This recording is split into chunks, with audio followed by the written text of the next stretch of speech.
Introduction. Welcome to our exploration of philosophical methodology. Philosophy, much like the sciences, is fundamentally concerned with uncovering truths about the world and our place in it. To achieve this, philosophy has developed a range of methodologies over the years, each designed to systematically approach and examine these truths. In this comprehensive video, we will delve into these various tools and approaches that philosophers have refined over centuries. Our goal is to provide you with a robust understanding of how to think philosophically, analyze complex concepts, and engage in meaningful discussions. This introduction will set the stage for the subsequent parts, each dedicated to a specific aspect of philosophical methodology. Philosophy is often described as the love of wisdom. To navigate this vast landscape, philosophers rely on a diverse set of tools. These tools include common sense, logic, rhetoric, natural science, conceptual analysis, and thought experimentation. We will also consider objections to this multifaceted methodology. Each tool offers a unique lens through which we can examine the world, question assumptions, and seek deeper understanding. We now turn to each of those. Common sense. Common sense is a natural starting point for philosophical investigations because it encompasses the beliefs we take ourselves to know about the world. For example, we all have intuitive notions about what is fair, valuable, and pleasant. Philosophy begins with these common beliefs, but it does not end there. Instead, it employs other tools, such as logic and conceptual analysis, to examine and correct distortions in our common sense beliefs. This process is similar to how we rely on our five senses. We trust our vision because it coheres with our sense of touch and other sensory inputs. By critically examining and refining our common sense beliefs, philosophy seeks to achieve a deeper and more accurate understanding of the truths we seek. Logic. Logic is the cornerstone of correct or good reasoning. It involves the principles and techniques used to differentiate between valid and invalid arguments. Central to logic are the notions of consistency and logical consequence. Consistency ensures that our beliefs do not contradict each other, maintaining coherence within our reasoning. Logical consequence, on the other hand, helps us understand how conclusions follow from premises, thereby explaining the concept of validity. By adhering to these principles, logic manifests a profound respect for the truth. It enables us to construct sound arguments, critically evaluate different positions, and avoid fallacies that can undermine our pursuit of knowledge. Mastering logic equips us with the tools to engage in rigorous and truthful inquiry, making it an essential aspect of philosophical methodology. Rhetoric. Rhetoric, the art of compelling and persuasive speech, is an essential tool in philosophy, enabling philosophers to effectively communicate their ideas and influence others toward the truth. Aristotle emphasized the ethical use of rhetoric, arguing that persuasion should be grounded in truthful arguments rather than manipulation or deceit. Rhetoric arms philosophers with the ability to present their ideas clearly and convincingly, while also guarding against fallacies such as the strawman or ad hominem attacks. By mastering rhetoric, philosophers not only engage in more productive discourse but also protect the integrity of philosophical inquiry, ensuring that discussions remain focused on truth and reason. Natural science. Like science, philosophy seeks to understand the world around us. The methodologies of philosophy and science are continuous, as both respect evidence, test hypotheses, and strive to fit hypotheses to evidence. This rigorous, empirical approach is a hallmark of both fields. Additionally, philosophy and science share another important similarity. Both generate technologies that transform our lives. For instance, the science of electromagnetism helped create the computer revolution, but so did the philosophy and mathematics of logic. By integrating these methodologies, philosophy enriches our understanding and contributes to technological advancements, demonstrating the profound interconnectedness of these disciplines. This includes metaphysical thinking as well. Metaphysics is related to the natural sciences in much the same way that mathematics is related to the natural sciences. However, instead of applying, for example, geometry to our scientific understanding of the world, metaphysics employs logic and abstract concepts to deepen our scientific and common-sense knowledge of the world. While natural science focuses on the purely material aspects of objects and events, such as their physical properties and behaviors, metaphysics seeks to understand what counts as an object and why. It explores fundamental questions about existence, identity, causality, and the nature of reality itself, providing a conceptual framework that complements and extends the insights gained from empirical science. Conceptual analysis. Conceptual analysis is a method that enriches our understanding by increasing the precision and information we gain from breaking down and reassembling complicated concepts. By dissecting and clarifying these concepts, we can better grasp their meanings and implications. For instance, how can we truly understand what justice or knowledge is if we cannot make these concepts more precise and informative?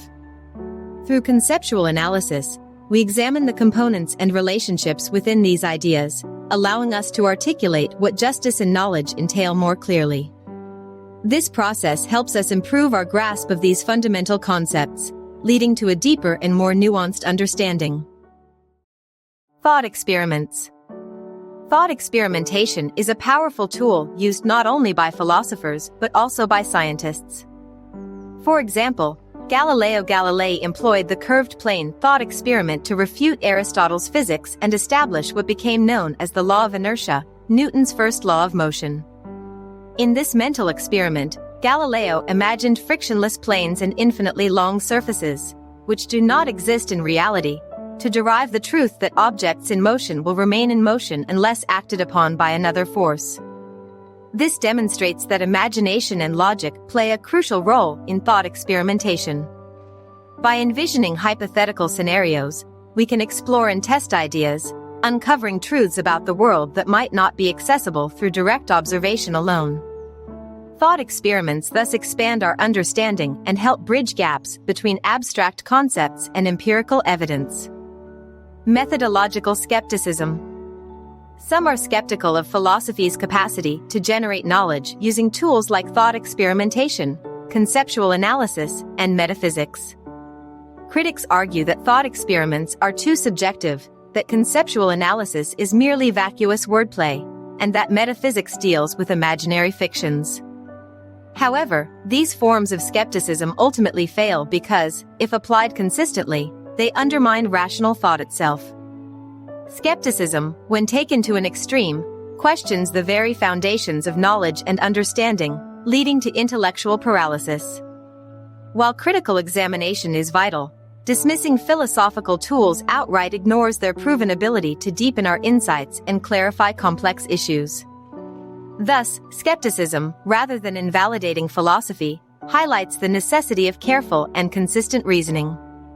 Still, philosophy is, above all, critical thinking, so, philosophy must take seriously criticism of philosophy itself. Lessons for different audiences. For freshmen, as you embark on your philosophical journey, embrace curiosity and be open to questioning everything. Philosophy invites you to think deeply and critically about the world. Engage with the material, participate in discussions, and don't be afraid to challenge your assumptions.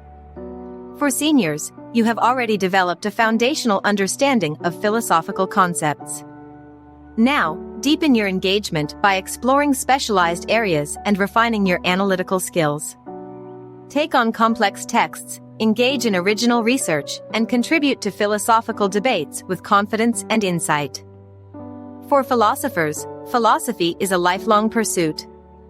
Continue to hone your methodology, stay current with new developments, and engage with diverse perspectives.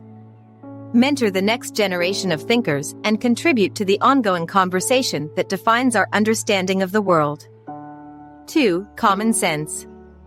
In this section, we will examine the perspectives of certain philosophers on common sense, attempting to understand its nature and its contribution to philosophical inquiry.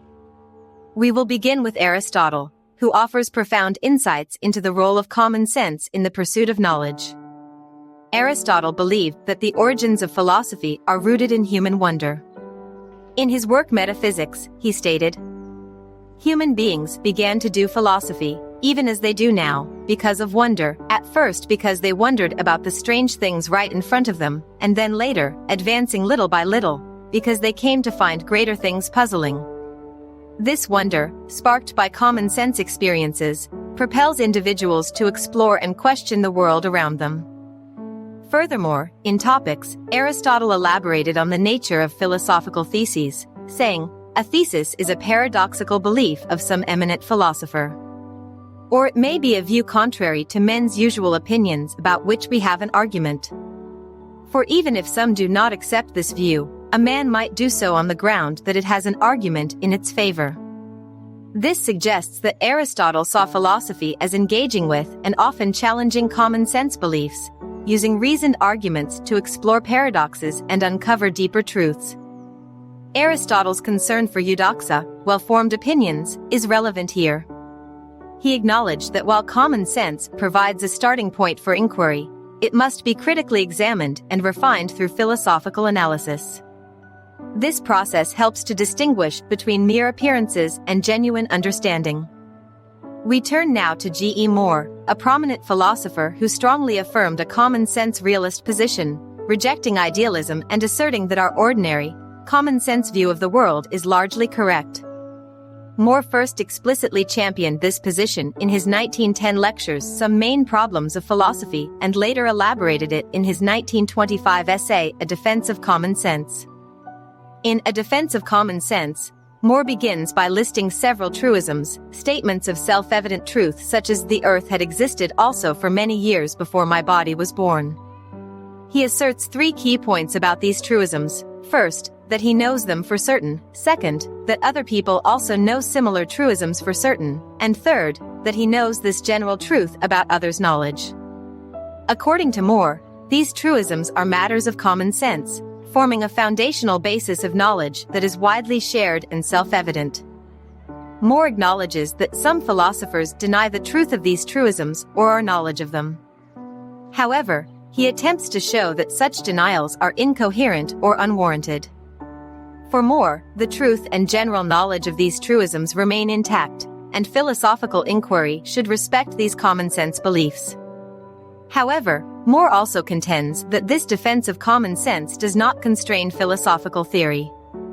The analysis of common sense propositions can be as radical as one likes, provided it remains consistent with their truth and knowability. For instance, he is open to the possibility that philosophical argument might show a phenomenalist analysis of propositions about the physical world to be correct. This flexibility in Moore's defense of common sense is crucial. It allows for rigorous philosophical analysis to reveal deeper truths about the underlying subjects of common sense propositions.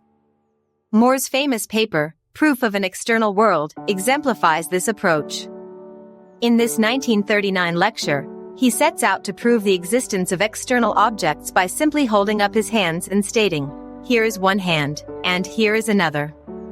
Moore argues that this demonstration is a perfectly rigorous proof of the existence of external objects, as the premises entail the conclusion and are known to be true.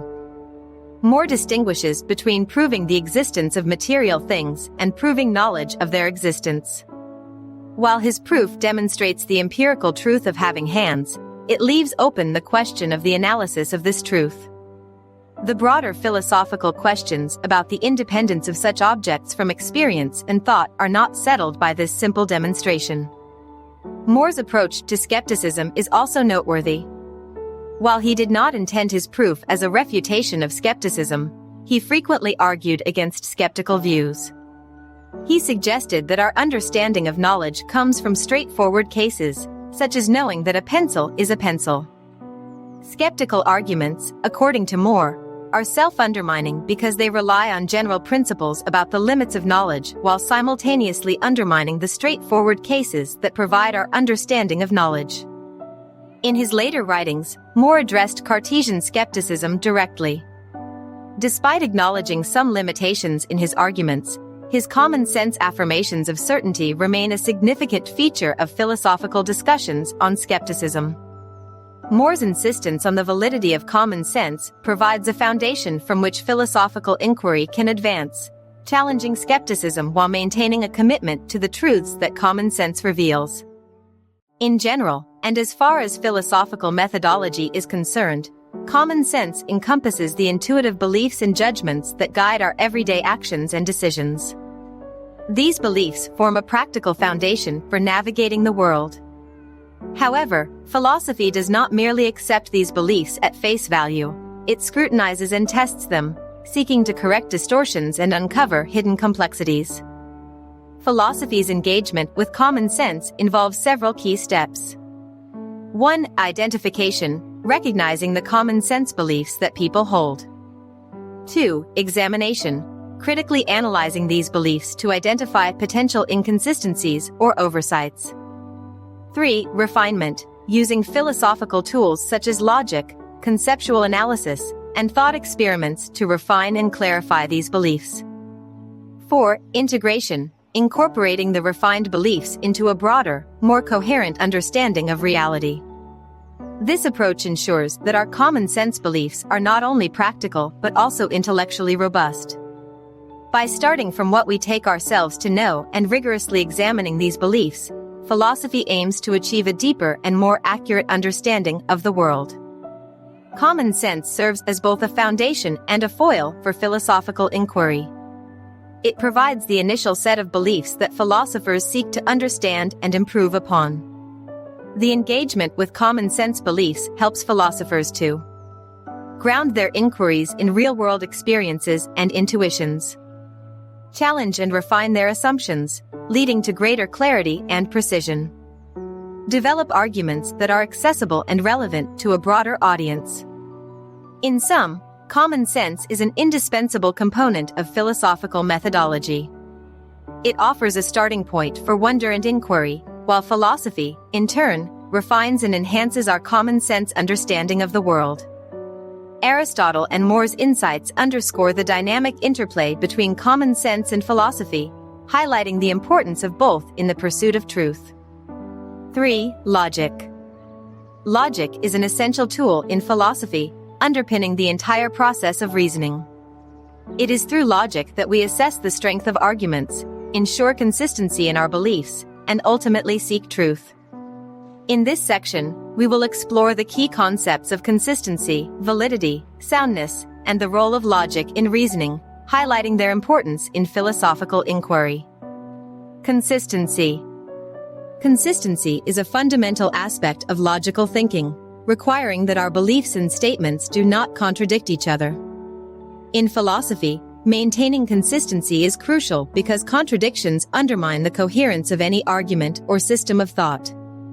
For example, consider the following set of beliefs: A is taller than B is taller than C, and C is taller than A.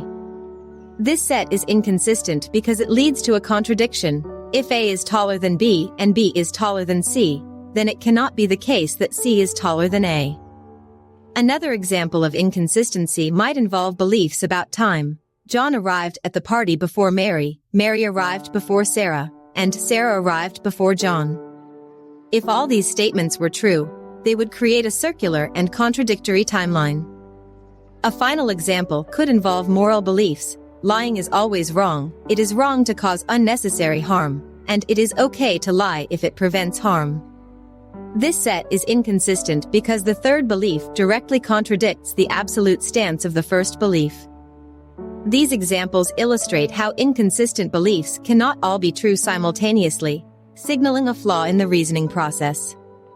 By striving for consistency, philosophers ensure that their arguments are internally coherent and reliable, forming a solid foundation for further inquiry. Validity. Logical validity is a multifaceted concept, encompassing both the idea of logical consequence, what follows from what, and the impossibility of the conclusion being false if the premises are true. These two aspects are deeply interconnected and central to understanding what makes an argument valid. The first aspect of validity emphasizes the tight connection between the premises and the conclusion. It focuses on the logical consequence, where the conclusion follows necessarily from the premises. This relationship highlights the support the premises provide to the conclusion. For example, consider the following argument. 1, 5 is a prime number. 2, therefore, 5 is divisible by 1 without remainder. Here, the conclusion follows from the premises because they are connected through the concept of prime. This logical connection ensures that the premises provide strong support for the conclusion. The second aspect of validity emphasizes how tight this connection is, making it impossible for the conclusion to be false if the premises are true. In the above example, the connection between the premises and the conclusion is so tight that if the premise is true, the conclusion must also be true. The concept of prime guarantees that any number that meets the conditions outlined in the premise will also meet the conditions stated in the conclusion. These two aspects of validity, the logical consequence and the impossibility of the conclusion being false, are closely related. The logical connection between the premises and the conclusion not only dictates that the conclusion follows, but also ensures that this conclusion is necessarily true whenever the premises are true. Understanding these facets of validity is essential for evaluating the strength and soundness of arguments in philosophy.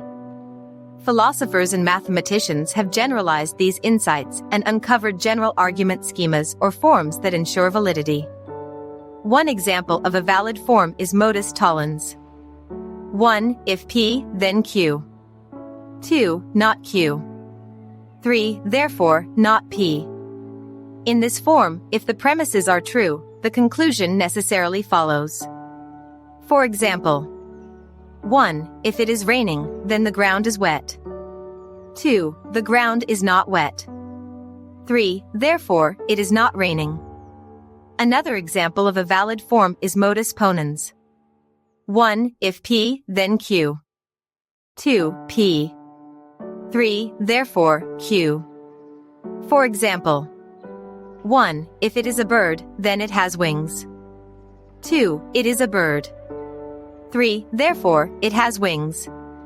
Validity can hold for tightly connected by discernible reasons. Syntax, the structure or form of statements, can determine validity. For instance, an and statement is true just in case both statements flanking the and are true. For example, it is raining and it is cold is true only if both it is raining and it is cold are true. Meaning, the meaning of certain expressions can guarantee validity. For instance, the meaning of blue all over implies that if X is blue all over, then it has no red spots. This is true because the concept of being blue all over logically excludes the possibility of having any other color. Understanding these different bases for validity helps philosophers and logicians evaluate arguments more precisely, ensuring that their conclusions follow logically and rigorously from their premises. Unusual results of validity, truth and falsehood no matter what. Logical validity, while a robust and essential concept, can sometimes lead to results that seem unusual or counterintuitive, though they remain harmless in the context of logical reasoning. These unusual cases occur when arguments are valid despite the premises and conclusion not appearing to be connected in a relevant or meaningful way. One such case involves arguments with conclusions that are true no matter what, often referred to as tautologies. For example, consider the following argument. 1. The moon is made of cheese. 2. Therefore, 2 plus 2 is equal to 4. This argument is technically valid because the conclusion, 2 plus 2 is equal to 4, is a mathematical truth that holds regardless of the truth of the premise. In logical terms, it's impossible for the conclusion to be false when the premises are true, simply because the conclusion is always true. However, the premise and conclusion seem entirely unrelated, illustrating one of the unusual but harmless results of validity. Another example involves arguments where at least one premise is false no matter what. Consider the following. 1. 2 plus 2 is equal to 5. 2. Therefore, the earth is round. This argument is also valid because the premise, 2 plus 2 is equal to 5, is always false, making it impossible for the premises to be true in the first place. The rule of validity states that if the premises were true, the conclusion must also be true. But since the premise is false, the condition of having true premises is never met, and the argument is considered valid by default. Again, despite the lack of a relevant connection between the premise and the conclusion, the argument is valid. These examples highlight an important aspect of logical validity. Validity is concerned with the structural relationship between premises and conclusion rather than their actual content or relevance. As long as it is impossible for the conclusion to be false when the premises are true, the argument is valid, even if the premises and conclusion seem disconnected or nonsensical. This illustrates that while validity is a powerful tool in ensuring sound reasoning, it operates within its own specific logical parameters, which sometimes lead to unusual but logically consistent outcomes. Unusual results of validity: inconsistency. Another unusual aspect of logical validity relates to the connection between validity and consistency. Specifically, an argument with an inconsistent set of premises is always considered valid. This might seem counterintuitive at first, but it follows from the definition of validity. If it is impossible for all the premises to be true and the conclusion false, then the argument is valid. In the case of inconsistent premises, it is impossible for all the premises to be true simultaneously, so it's trivially true that the conclusion cannot be false when the premises are true, because the premises can never all be true together. For example, consider the following argument. 1. All dogs are cats. 2. No cats are animals. 3. Therefore, the earth is flat.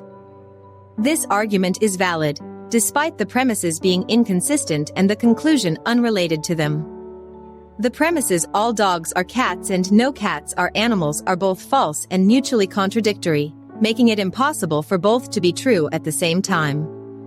Since there is no situation in which the premises are all true, it is impossible for the premises to be true and the conclusion to be false. Therefore, by the definition of logical validity, this argument is valid, even though the premises and conclusion are disconnected and nonsensical. This aspect of validity underscores the importance of consistency in logical reasoning. While an argument with inconsistent premises is technically valid, it fails to provide meaningful or reliable conclusions. This reinforces that logical validity, while a crucial standard, must be paired with consistency and soundness to ensure that arguments are not just formally correct but also practically useful and informative. The ancient and modern contributions of Aristotle, John Venn, and Augustus de Morgan.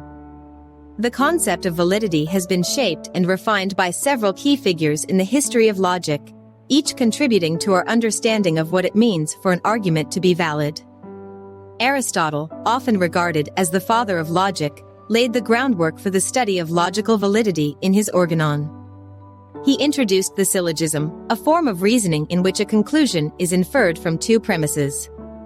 Aristotle's exploration of syllogistic reasoning was the first systematic attempt to formalize logical arguments, establishing the idea that validity is determined by the structure of the argument rather than the content of the premises. His work on syllogisms set the stage for future developments in logical theory, emphasizing the importance of the relationship between premises and conclusions. In the 19th century, John Venn made significant contributions to the study of validity through his development of the Venn diagram, a tool that visually represents logical relationships. Venn diagrams allow us to see how the premises of an argument relate to one another and to the conclusion, making the concept of logical consequence more intuitive. By mapping out different possibilities and showing how they overlap or exclude each other, Venn diagrams help clarify when an argument is valid by ensuring that the conclusion must follow from the premises. Venn's work provided a powerful visual method for understanding logical validity, particularly in the context of categorical logic. Around the same time, Augustus de Morgan made crucial advancements in formal logic, particularly through his formulation of de Morgan's laws. These laws describe the relationships between logical operators like and, or, and not, and they are essential for understanding the validity of complex logical expressions. De Morgan's laws reveal how the negation of conjunctions and disjunctions operates, furthering our grasp of how premises interact to support or undermine conclusions. His work on formal logic and the rules governing logical operators contributed to a more precise understanding of validity, especially in cases involving compound statements. Together, the contributions of Aristotle, Venn, and De Morgan have enriched our understanding of logical validity, providing both the foundational principles and the tools to analyze and evaluate arguments rigorously. Their insights continue to inform contemporary discussions of logic, reinforcing the importance of validity in philosophical reasoning. The modern contributions of Bertrand Russell, Alfred North Whitehead, and Gottlob Frege. Bertrand Russell and Alfred North Whitehead made monumental contributions to the study of logic and validity through their collaborative work, Principia Mathematica. This seminal work aimed to ground all of mathematics in logical principles, demonstrating that mathematical truths could be derived from logical axioms through a formal system. In doing so, Russell and Whitehead developed a highly rigorous framework that sought to eliminate ambiguity in mathematical reasoning, thereby reinforcing the concept of logical validity. Their work introduced the idea that logic could serve as the foundation for all mathematical truths, leading to the development of symbolic logic, which has become a cornerstone of modern logic. Principia Mathematica also addressed paradoxes in logic and set theory, such as Russell's paradox, further refining our understanding of validity by exploring the limits of logical systems. Gottlob Frege, often regarded as the father of modern logic, made equally profound contributions to the field. His work laid the groundwork for the formalization of logic as we understand it today. Frege introduced the concept of quantifiers and variables, which allowed for a more precise expression of logical relations and the development of predicate logic. His Begriffsschrift was the first formal system that represented logical relationships using a fully developed notation system. Frege's work emphasized the importance of logical form and the rigorous analysis of language and meaning, which are crucial for understanding logical validity. His distinction between sense and reference, Sinn and Bedeutung, in language further deepened the philosophical understanding of how statements can be valid, depending on how they refer to objects and concepts in the world. Frege's ideas influenced not only Russell and Whitehead but also the entire trajectory of 20th century philosophy and logic. Together, the contributions of Russell, Whitehead, and Frege have shaped the modern landscape of logic. They have provided the tools and frameworks that allow for the precise analysis of validity, enabling philosophers and mathematicians to explore the foundations of truth, consistency, and reasoning in a formal and systematic way. Their work continues to influence contemporary studies in logic, mathematics, computer science, and the philosophy of language. The limitations of logic. While logic is an indispensable tool in philosophy and reasoning, it is important to recognize its limitations. One key limitation is that logic, particularly logical validity, is better understood as providing norms or standards for reasoning rather than a description of how we actually reason in everyday life. Logic offers a framework for how we should think if we are to reason correctly, but empirical research suggests that our actual reasoning processes often diverge significantly from these standards. Research in the bias and heuristics literature, pioneered by psychologists such as Daniel Kahneman and Amos Tversky, has revealed that we rarely follow strict logical rules when we reason. Instead, we tend to rely on a grab bag of heuristics or rules of thumb, mental shortcuts that allow us to make decisions quickly and with minimal cognitive effort. These heuristics are useful in many situations, but they can also lead to systematic errors or biases, demonstrating the gap between ideal logical reasoning and our everyday thought processes. A classic example illustrating this gap is the bat and ball problem. Problem: a bat and a ball together cost $1.10. The bat costs $1 more than the ball. How much does the ball cost? Intuitive, but incorrect, answer. Most people quickly respond that the ball costs 10 cents, which would make the bat cost $1.10, adding up to $1.20, not $1.10. Correct, but less intuitive, answer. The ball actually costs 5 cents, and the bat costs $1.05, which together total $1.10. This example shows how people often use a heuristic to arrive at an answer quickly, rather than applying logical reasoning to work out the correct solution. Another well-known example is the Linda is a bank teller problem, which demonstrates the conjunction fallacy. Problem: Linda is 31 years old, single, outspoken, and very bright. She majored in philosophy. As a student, she was deeply concerned with issues of discrimination and social justice, and also participated in anti-nuclear demonstrations. Which is more probable? 1. Linda is a bank teller. 2. Linda is a bank teller and is active in the feminist movement. Intuitive, but incorrect, answer: many people incorrectly choose option 2, thinking it is more probable based on Linda's description. However, this violates a basic rule of probability and logic. The probability of two events occurring together, conjunction, is always less than or equal to the probability of one of the events occurring alone. In these cases, our natural reasoning processes rely on heuristics rather than logical rules, leading to errors that logical reasoning would avoid.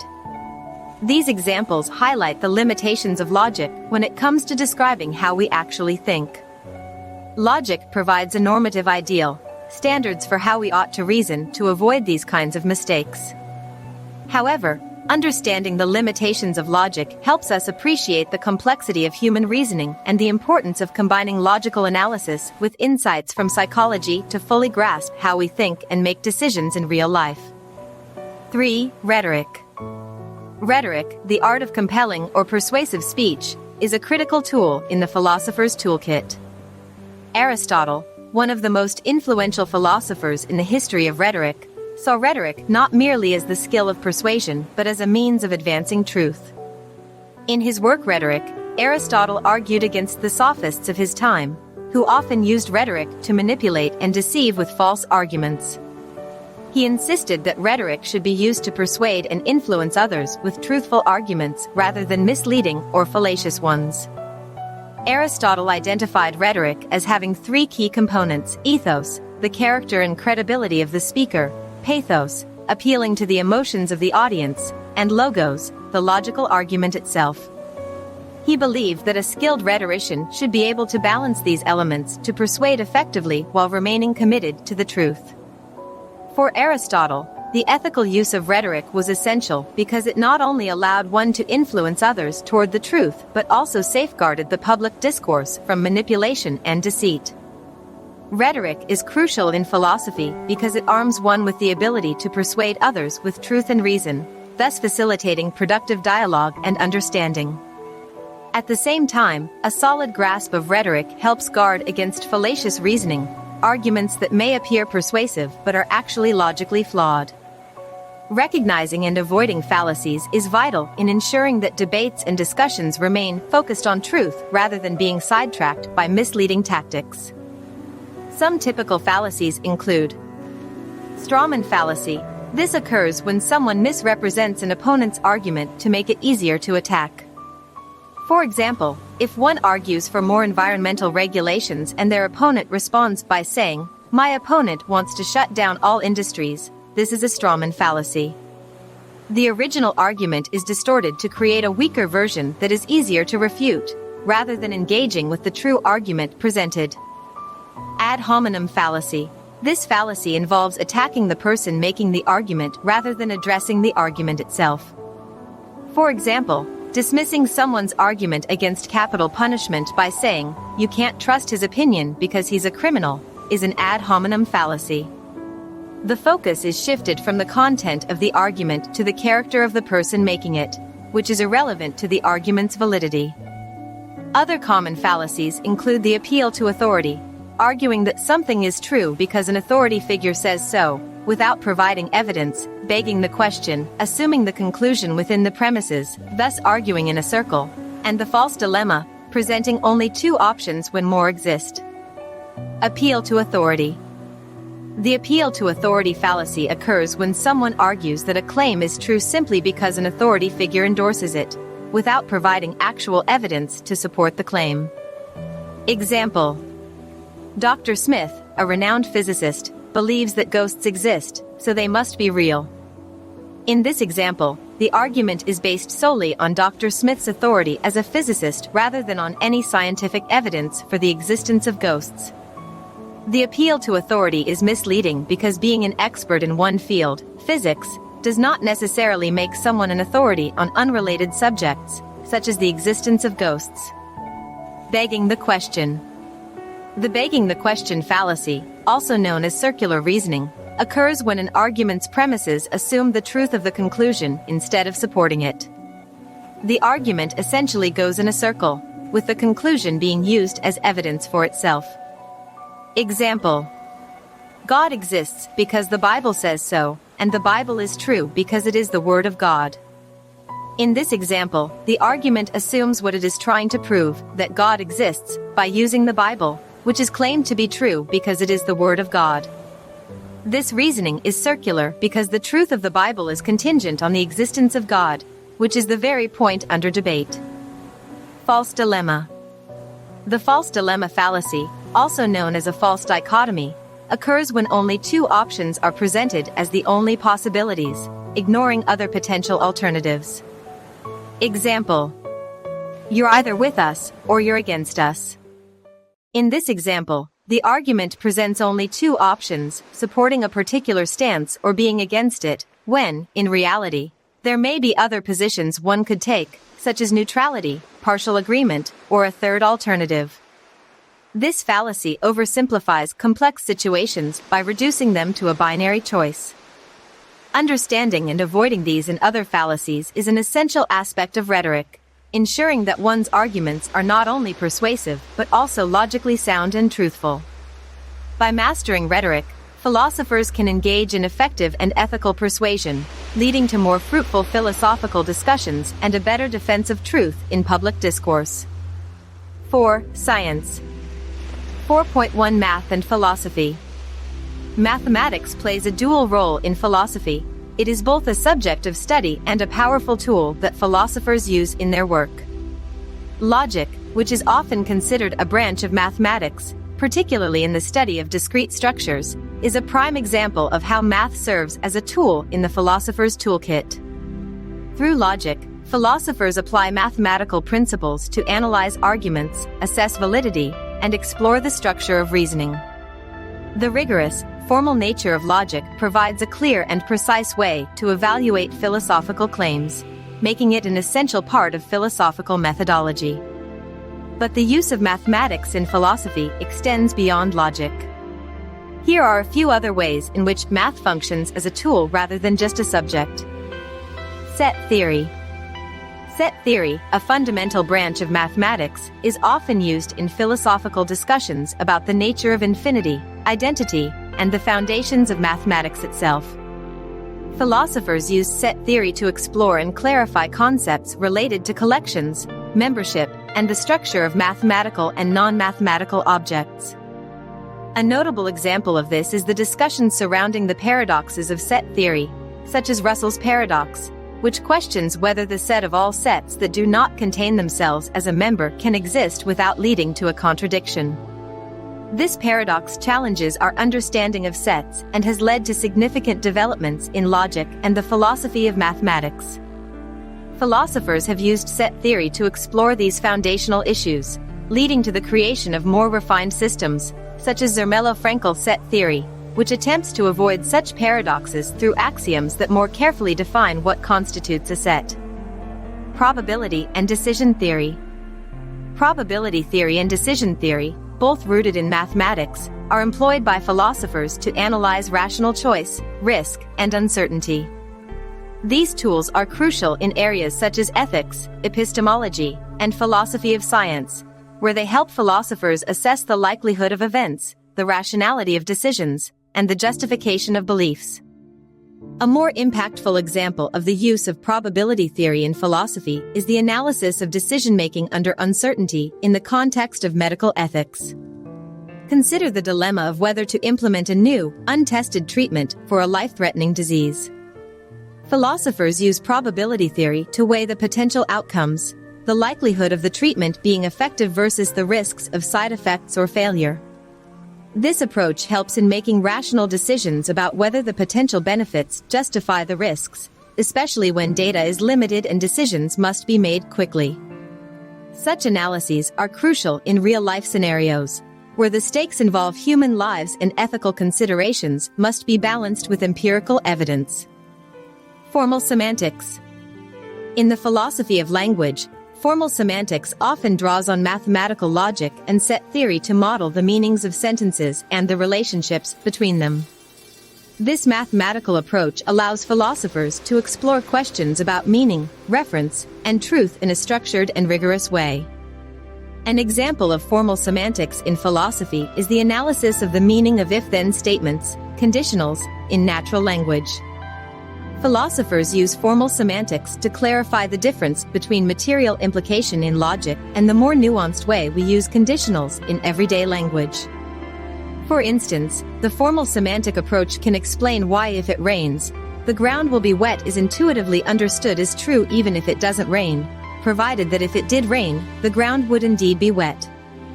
This analysis helps distinguish between the strict logical interpretation and the everyday use of conditionals, shedding light on how meaning operates in language and improving our understanding of logical statements in both philosophical and practical contexts.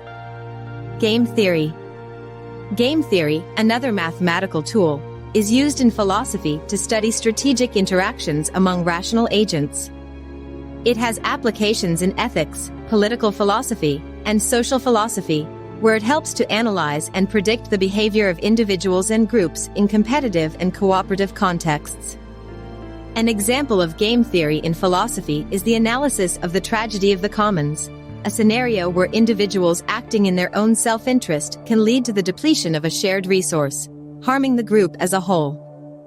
Philosophers use game theory to model this situation, showing how rational individuals, each seeking to maximize their own benefit, such as overfishing in a shared lake, can collectively bring about a negative outcome. This analysis helps in understanding the dynamics of collective action problems and in exploring solutions, such as establishing cooperative agreements or regulations to preserve the common resource, which is highly relevant to issues like environmental ethics and public policy. Geometry and topology. In metaphysics and philosophy of space and time, concepts from geometry and topology are used to explore the nature of physical space, continuity, and the structure of the universe. These mathematical disciplines provide the language and tools needed to discuss the properties and relationships of space and time in a precise manner. An example of the application of geometry and topology in philosophy is the analysis of the nature of space and time in the context of Einstein's theory of relativity.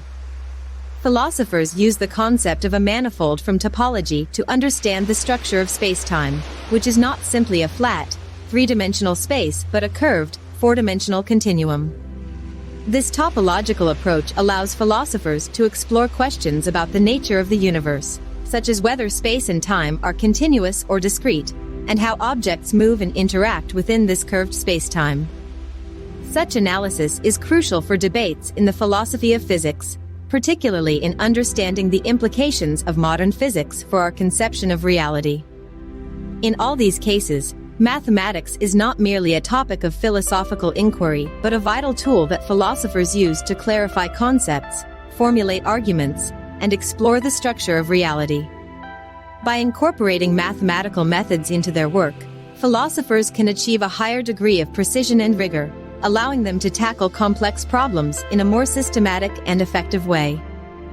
4.2 Natural science.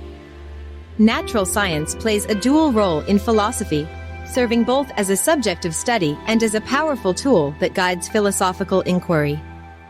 For example, physics is not only a topic that philosophers explore, considering questions like what is a law of nature, but it also serves as a constraint on philosophical theorizing. Since physics is our most reliable means of discovering what exists in the world, it provides critical input that philosophers must take into account when developing theories about the nature of reality. Philosophical discussions about metaphysics, causality, and the nature of space and time are all informed and shaped by the findings of physical science. Beyond physics, natural sciences like biology and neuroscience also function as tools for philosophy. In ethics, for instance, philosophers might use findings from evolutionary biology to explore the origins of moral behavior and whether moral values can be said to have a biological basis. Similarly, neuroscience informs discussions in the philosophy of mind, where empirical studies about brain functions can provide insights into the nature of consciousness, free will, and personal identity. Philosophers like Peter Singer and biologists like E.O. Wilson have used findings from evolutionary biology to explore the biological basis of ethics, particularly focusing on the origins of empathy and altruism.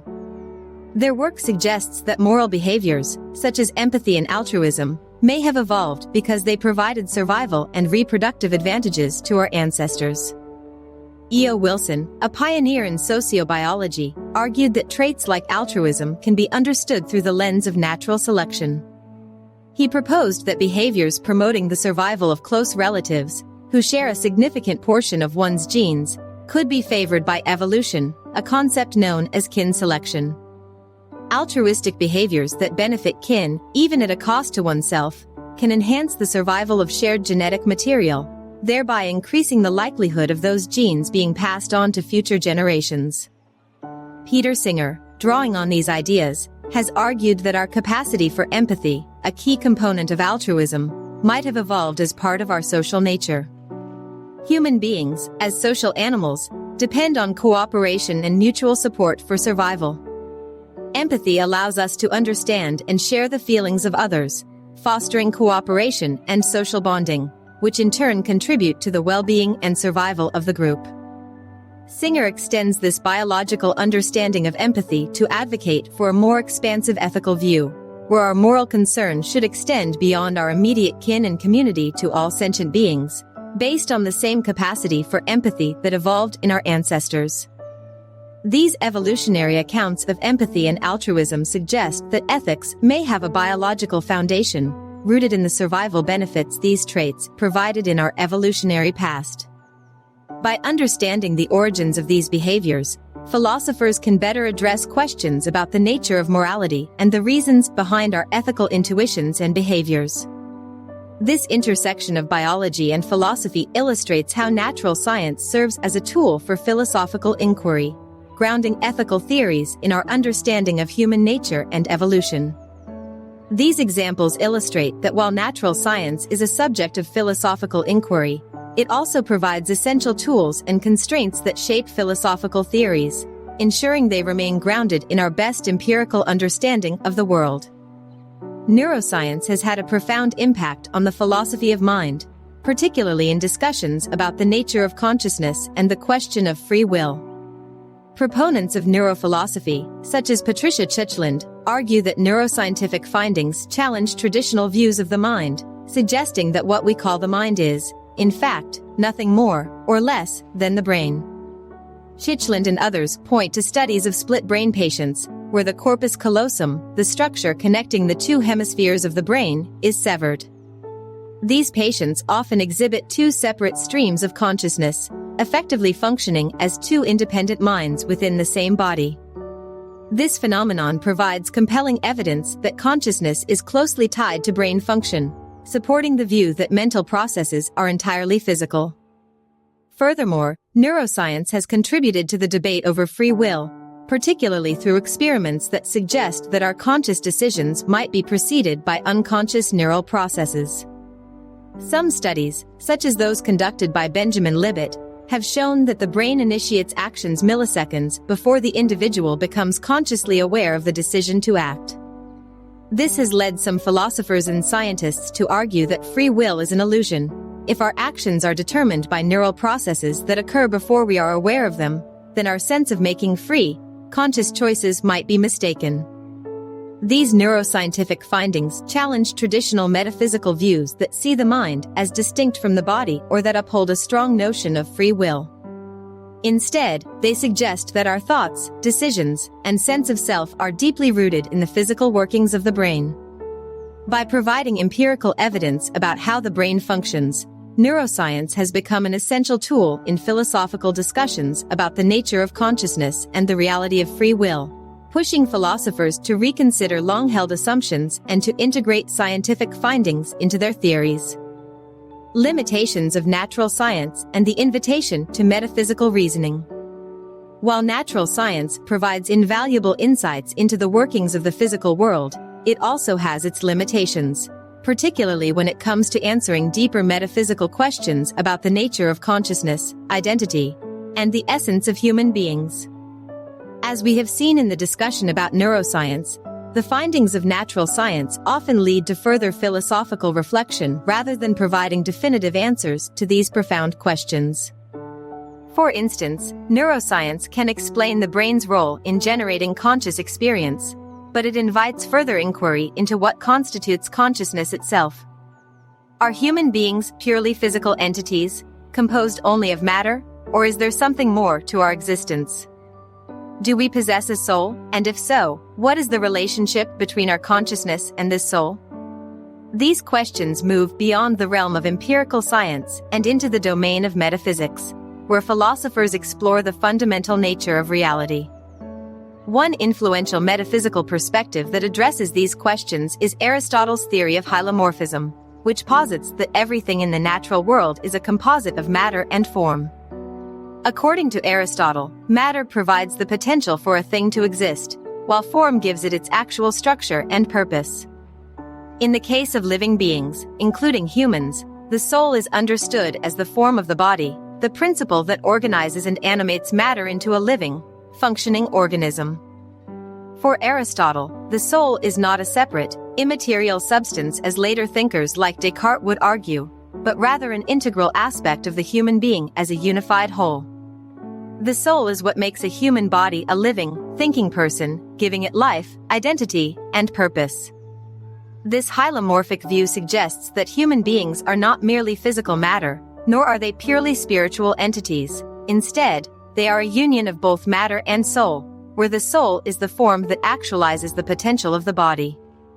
Aristotle's hylomorphism invites a nuanced understanding of human nature that goes beyond the reductionist view often implied by a purely scientific approach. It raises questions about the essence of consciousness, the nature of identity, and the existence of a soul, questions that cannot be fully addressed by natural science alone. Instead, these inquiries require metaphysical reasoning, where philosophers grapple with concepts that transcend empirical observation and delve into the foundational aspects of existence. In this way, the limitations of natural science invite us to engage in metaphysical reflection, exploring the deeper questions that science itself raises but cannot entirely answer. Through such reflection, we can seek a more comprehensive understanding of what it means to be human, considering both the physical and metaphysical dimensions of our existence. 5. Conceptual analysis. Conceptual analysis is a vital methodology in philosophy, enabling philosophers to dissect and clarify complex concepts by examining their components and underlying structure. This approach can take various forms, ranging from strict definitions rooted in metaphysical ideas to more flexible linguistic explorations. One rigorous form of conceptual analysis is seen in John Locke's idea of real definitions, where the essence of a concept is determined by identifying its fundamental characteristics, those features that make a thing the type of thing it is. Locke's approach aligns with Aristotle's view that the essence of a thing is its definition. For Aristotle, understanding the essence involves grasping the core attributes that define the nature of a thing. For example, to define what a human is, one must identify the essential qualities that distinguish humans from other beings, such as rationality. Conceptual analysis can also be a more linguistic affair, as demonstrated by G. E. Moore's approach to common sense. Moore argued that many philosophical problems could be resolved by carefully analyzing the ordinary language we use to express concepts. By clarifying the meanings of words and phrases, Moore believed we could uncover the true nature of the concepts they represent, often reaffirming common sense views against more radical philosophical skepticism. Other examples of conceptual analysis include logical positivism. Philosophers like A.J. Ayer and the Vienna Circle used conceptual analysis to clarify scientific and metaphysical concepts, seeking to eliminate meaningless statements by examining their logical structure and empirical verifiability. Ordinary language philosophy. Philosophers such as Ludwig Wittgenstein and J.L. Austin focused on analyzing the way language is used in everyday contexts, arguing that many philosophical problems arise from misunderstandings about language. By examining the ordinary use of language, They sought to dissolve rather than solve philosophical puzzles. One interesting challenge that arises in conceptual analysis is the so-called paradox of analysis. This paradox, first articulated by philosopher G. E. Moore, concerns the tension between the requirement that an analysis must be both informative and accurate. The paradox arises when an analysis of a concept seems either trivial or incorrect. For example, if an analysis of Bachelor is simply an unmarried man, it might seem trivial because we already understand that to be the case. However, if the analysis adds new information that we didn't initially associate with Bachelor, it might seem incorrect or misleading because it deviates from our common understanding of the term. The paradox of analysis highlights the difficulty in providing an analysis that is both informative and faithful to our original understanding of a concept. Philosophers must navigate this challenge carefully, ensuring that their analyses genuinely contribute to our understanding without distorting the concepts they aim to clarify. Conceptual analysis is a vital methodology in philosophy, enabling philosophers to dissect and clarify complex concepts by examining their components and underlying structure. Whether one approaches conceptual analysis through metaphysical definitions, as in John Locke's idea of real definitions, or through linguistic exploration, as in G. E. Moore's common sense approach, there is a broad consensus that conceptual clarity is essential to philosophizing. In this sense, conceptual analysis amounts to the impetus to be clear and precise in our thinking and communication. However, the pursuit of conceptual clarity must be balanced. While it is crucial to analyze and refine our understanding of concepts, breaking down every concept into increasingly smaller parts can lead to an infinite regress, where no concept is ever fully analyzed because each part itself requires further analysis. Philosophers must strike a balance between the drive for precision and the need to avoid endless dissection of concepts. Aristotle's oft-repeated idea that one should expect only a level of clarity appropriate to the issue at hand is particularly relevant here.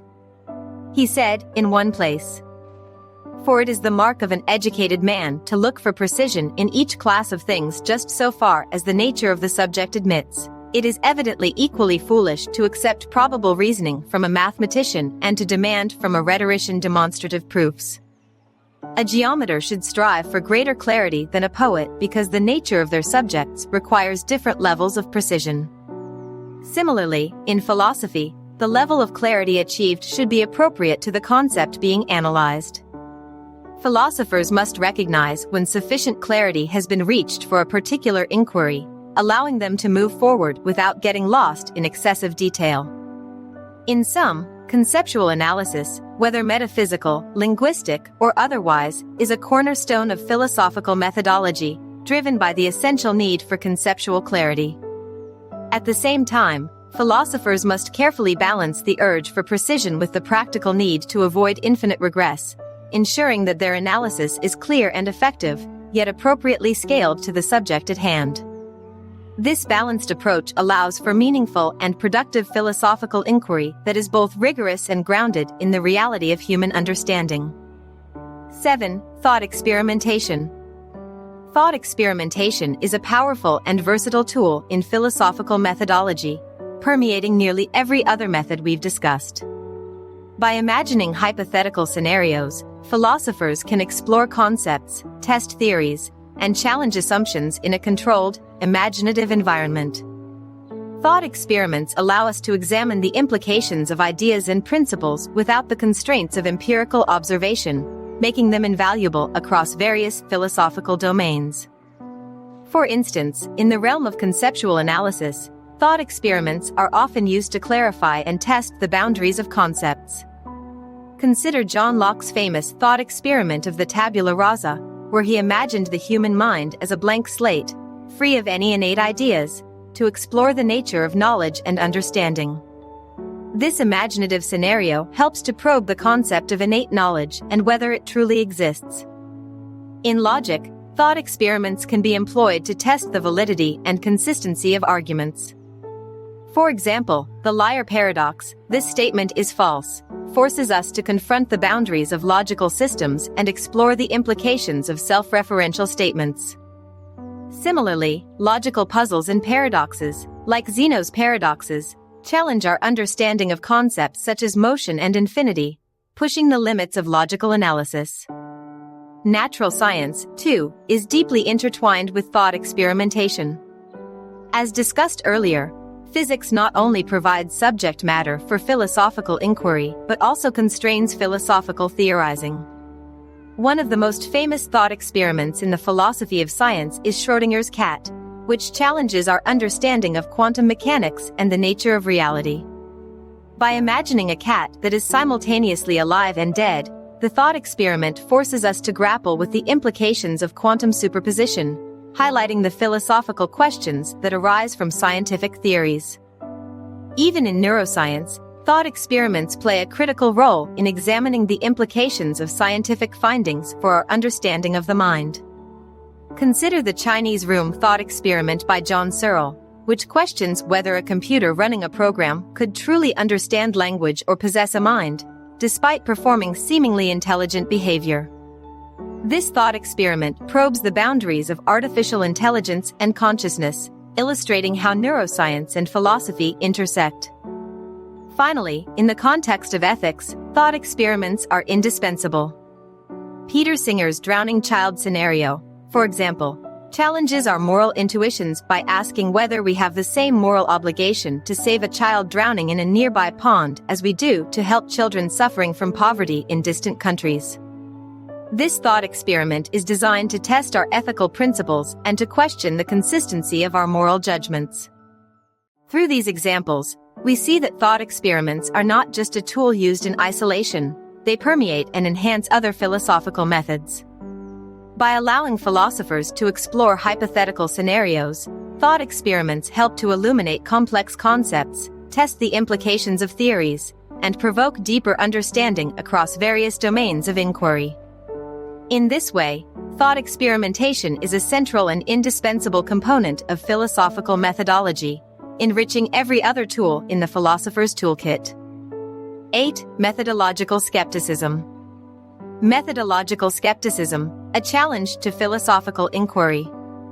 Methodological skepticism is a significant challenge within philosophy, posing the view that none of the methods philosophers use, whether logic, conceptual analysis, thought experiments, or rhetoric, can lead to genuine knowledge of the world. This form of skepticism can emerge for various reasons, each presenting a serious threat to the continued relevance and efficacy of philosophical inquiry. One source of methodological skepticism is the belief that philosophy can only yield knowledge if it operates as a form of science.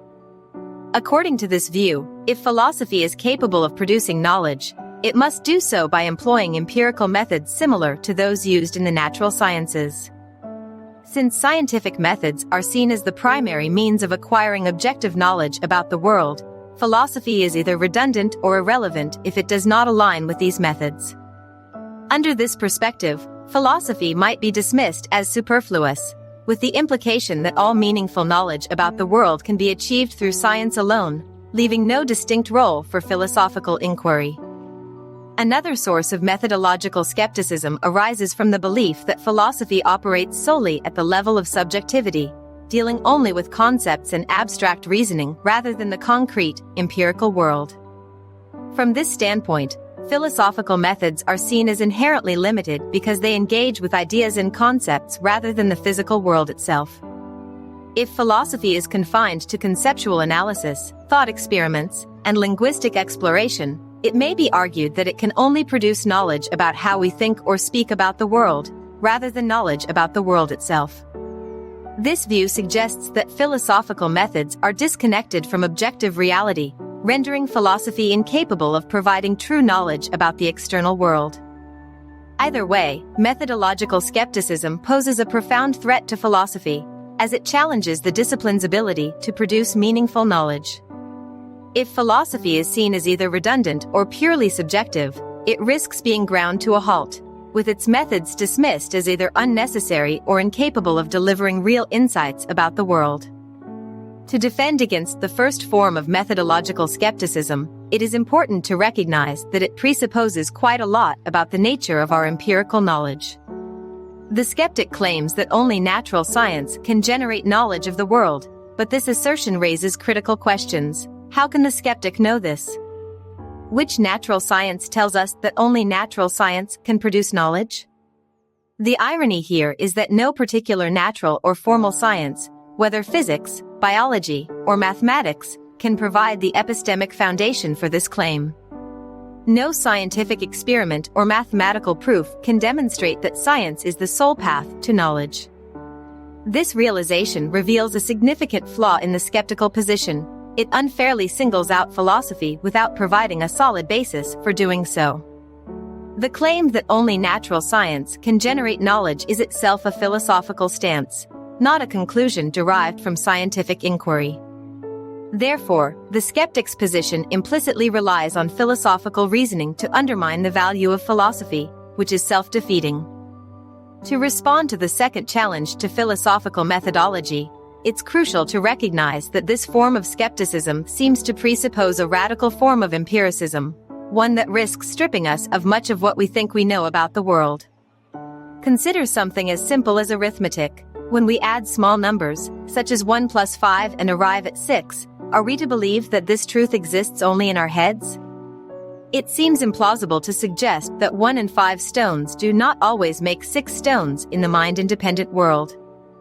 The truths of arithmetic seem to hold universally, regardless of our subjective perceptions. Similarly, consider the reality of geometric figures like triangles. Can the properties of triangles in the external world be any different from what our concepts tell us about those figures? Triangles have 3 sides, whether we are discussing the concept in our minds or measuring an actual physical triangle. These mathematical truths are not merely subjective but reflect the structure of the world itself.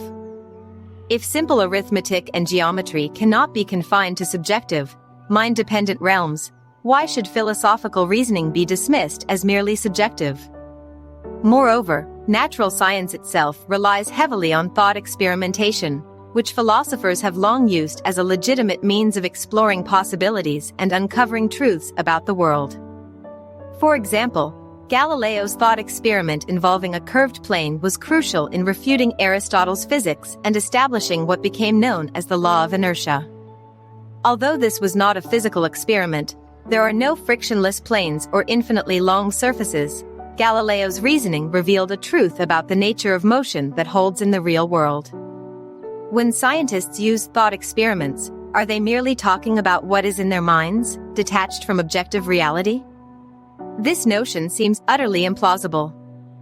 Thought experiments, whether in philosophy or science, allow us to explore the implications of concepts and principles in ways that are not always possible through direct empirical observation. They provide insights that are applicable to the mind-independent world. Thus, the skepticism that dismisses philosophical methods as purely subjective not only misunderstands the nature of mathematical and scientific reasoning but also reveals an unjustified prejudice against philosophical methodology. If the truths of arithmetic, geometry, and scientific thought experiments can have real-world applications and implications, then so too can the insights gained from philosophical inquiry. Philosophy, like science, contributes to our understanding of the world by exploring and clarifying the concepts that underpin our knowledge, challenging assumptions, and revealing the deeper structure of reality. By recognizing that the skeptic's claim is not grounded in science but in an unexamined philosophical assumption, we can see that philosophy plays a crucial role in questioning and clarifying the foundations of our knowledge claims, including those made by science. Philosophy is not just an optional or secondary mode of inquiry but an essential one, providing the critical tools needed to examine the assumptions underlying all forms of knowledge, including the scientific. Thus, the skeptical position, far from discrediting philosophy, actually highlights its indispensable role in our understanding of the world. 9. Conclusion. Conclusion: the role and value of philosophical methodology. In our exploration of philosophical methodology, we've examined the various tools and approaches that philosophers use to understand and analyze the world.